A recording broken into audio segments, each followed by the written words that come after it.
بسم اللہ الرحمن الرحیم۔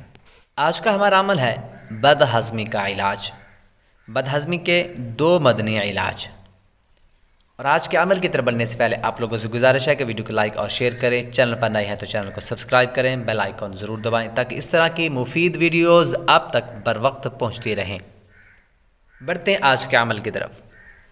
بد ہضمی کا علاج۔ جس شخص کو بد ہضمی کی شکایت ہو اور وہ اس آیت کریمہ کو پڑھ کر اپنے ہاتھ پر دم کر کے اسے اپنے پیٹ پر پھیرے اور کھانے وغیرہ پر دم کر کے کھانا کھایا کرے، انشاءاللہ عز و جل بد ہضمی کی شکایت دور ہو جائے گی۔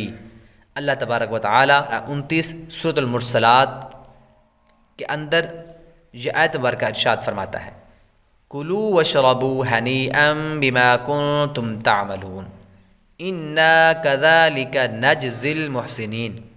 ترجمہ کنز ایمان، کھاؤ اور پیو رچتا ہوا اپنے اعمال کا صلہ، بے شک نیکوں کو ہم ایسا ہی بدلہ دیتے ہیں۔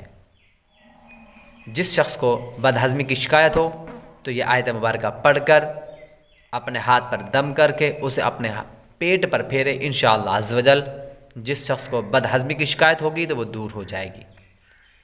دوسرا عمل، امام کمال الدین رضی اللہ تعالی عنہ بعض علماء کرام سے نقل فرماتے ہیں کہ جس نے کھانا زیادہ کھا لیا اور بد ہضمی کا خوف ہو اور اپنے پیٹ پر ہاتھ پھیرتا ہوا 3 مرتبہ یہ کہے، اللیلۃ لیلۃ عیدی یا کریشی ورضی اللہ عن سیدی ابی عبداللہ القرشی۔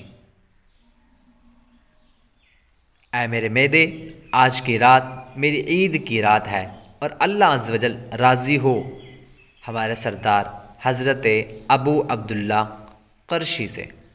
اور اگر دن کا وقت ہو تو اللیلۃ لیلۃ عیدی کی جگہ الیوم یوم عیدی کہے، انشاءاللہ عز و جل اس کی بد ہضمی دور ہو جائے گی۔